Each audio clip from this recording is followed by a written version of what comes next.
How to stop someone from deleting apps on iPhone.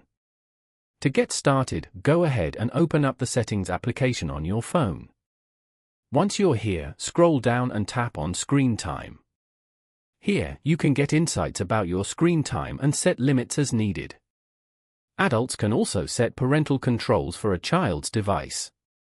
You can also get insights about your personal screen time and set limits as needed.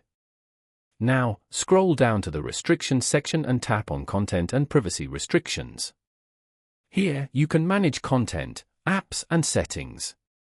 Turn on the Content and Privacy Restrictions feature at the top. And then, go to iTunes and App Store Purchases. After that, go to the Store Purchases and Re-download section and go to Deleting Apps. Here, select Don't Allow. Now, go back to the Settings page and go to Apps. Then, go to App Store. Scroll down and turn off the Offload Unused Apps feature. Following these steps, you can easily stop someone from deleting apps on iPhone.